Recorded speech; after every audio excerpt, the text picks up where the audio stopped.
Okay, come back with me. Let's get on with the oil and gas sector. Of course, the news around two of these companies. Owando is both an upstream and downstream sector operator. Yesterday, 142,250 shares of this company were traded. The authorities, the SEC and the stock exchange, refused to remove this stock from a technical suspension. Of course, everyone is getting to Lagos Federal High Court on Thursday, the 2nd of October, to present their cases before the judge on the suit brought against the SEC and the stock exchange by Owando, Nigeria. So the stock remained on technical suspension as at yesterday, when that court order ought to be effective. Of course, that was secured on Tuesday by Owando. Now, so let's put that the stock chart, the stock table for you, the big seven. We call them the seven sisters. Corn oil was unchanged at 28 naira when the market finished off. 40 oil lost about 5% at 42.42. Double One PLC, formerly Mobile, was 156. Down 1.17%. MRS sitting unchanged in grey, 27.46. Owando 5.99. Seplat is the poster boy, as we speak, of that. The big seven, selling 490 naira. That's at the threshold of 500 by 2.08%. Almost 500,000 shares. That stock is still riding this third quarter earnings. Seplat reported $22 million standalone operations, and that trims its losses to $5 million from the 9-month period of 2016. The first quarterly positive numbers from Seplat since the third quarter of 2015. Notably, the reconciliation of the losses Seplat suffered from transfer corridors system. That's the pipeline, from 10% to 3%. So Seplat is now back in the green. The loss by the company is now trimmed down to just $5 million because its profit after tax for the period ended September 2017 was $22 million. Total was unchanged, 254.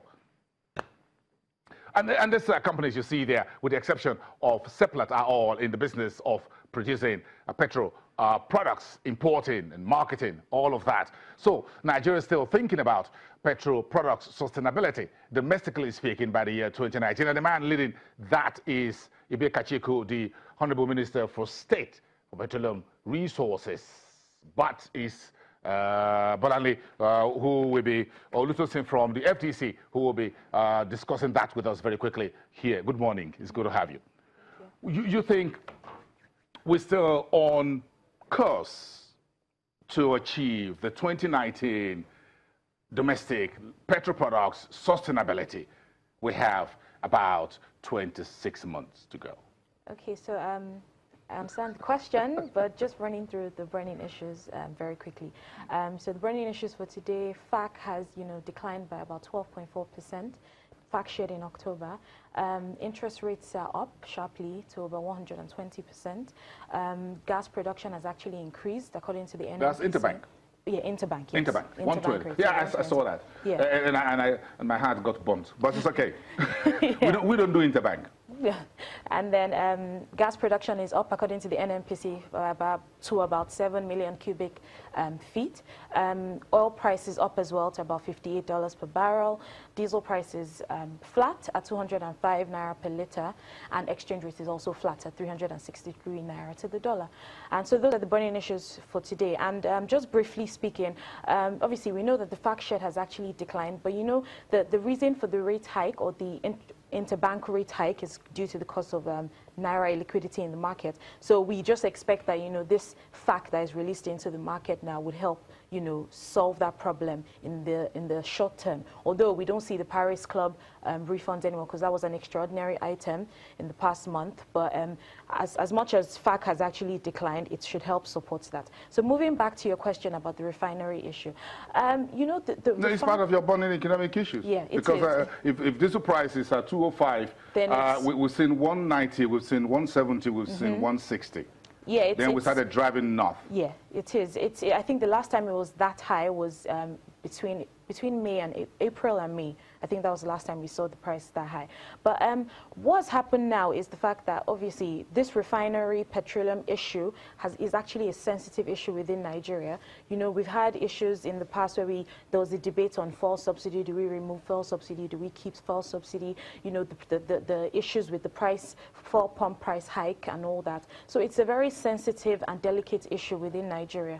Regarding Dangote's refinery, it seems plausible to, you know, come into you know, process in 2019, but at this point where we stand, it's only at the early stages. So I don't know how much of, you know, development would occur, because it obviously needs a lot of cash injections in the production of, you know, that particular refinery. But nonetheless, it's great news for the country. But if you look at the history of the refinery aspects in Nigeria, we started at a point many years back. We started at a point where we were actually producing oil and exporting this, and then we got to a point where they created, you know, the 4 refineries at that time, which refined oil. We got to a process where, you know, the oil that we refined within the country was even more than enough, so we started exporting. And then this now led to a situation where these refineries were not maintained, and that led to, you know, the fact that we now started, you know, importing some of these refined products. So the government is thinking about revamping at least 3 of the 4 refineries between now and 2019, and hoping that putting the 3 government-owned refineries back on the block, full stream, and add Dangote's Lagos refinery output, we should be coasting home nice and steady. Yes, we should. But it's also important to understand that these refineries that they're trying, apart from Dangote's refinery, which is newly built, these refineries are old. I think first of all, they're producing they're producing less than what they should have been producing for about 50 years ago, 30% below capacity. And these refineries are old. Technology has advanced over the years. And so whatever we actually inject into the refinery, the output might not actually, you know, match up with it, because, you know, you have all these refinery hubs like Rotterdam, you know, Texas and all that, where the refineries there are... The Indians. Yeah, the Indians. They're very modern. Exactly, they're very modern. So that are we also thinking about that aspect of, you know, it's not just about revamping the refinery, it's also... Perhaps that's where the co-location refineries do come into question. Exactly. Perhaps we should, while we're trying to turn these old refineries around, perhaps we should start building this co-location thing with immediate, which are a little bit smaller. Yeah, we don't have a refinery hub in West Africa, and I think that's something that we should actually be thinking of locating towards too. Yeah, there's no refinery hub. No refinery. Perhaps if we don't make haste, someone else might just build it ahead of us, of course. And take the shine off here. With oil in Ghana, in the Ivory Coast, all that corridor, and somewhere down the West Coast, 1 or 2 other countries seem to be finding oil as well. So it's no longer a prerogative or exclusivity to Nigerian waters. But then the road to sustainable petro-products, meantime, we need to fix this. But some things would have to happen between now and 2019, where we put all our hopes at the end of 2019. Between now and then, where do you see oil prices moving, petro-products moving, considering the volatility at the global oil space?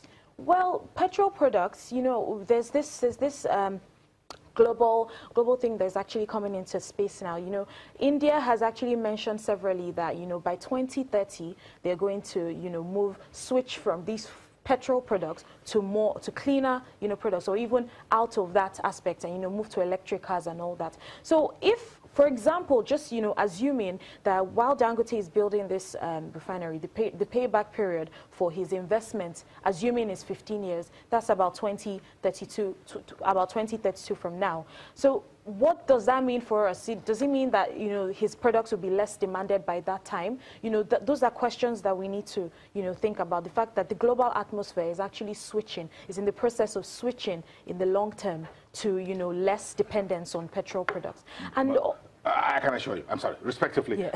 very respectfully, I can assure you there will still be petrol and diesel No, cars of course, on of Nigerian course. roads by the year 2019. I'm not too sure I'm going to be among those who will be the first to buy electric cars. No, There are a lot of guys ahead of me on electric the cars queue. are existing. They're existing Yeah, now, just look at the and they cost.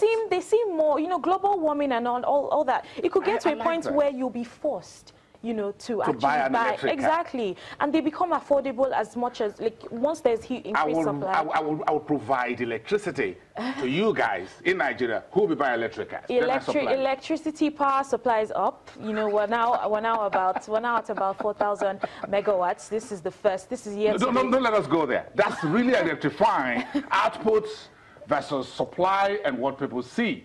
I don't want to talk about that. Let's just have a handshake and end this on a very nice note, Yeah. because the last 24 hours wasn't really nice for us in the little area where I live as far as. Have a good time. Thank you. The research analyst from Financial Derivatives.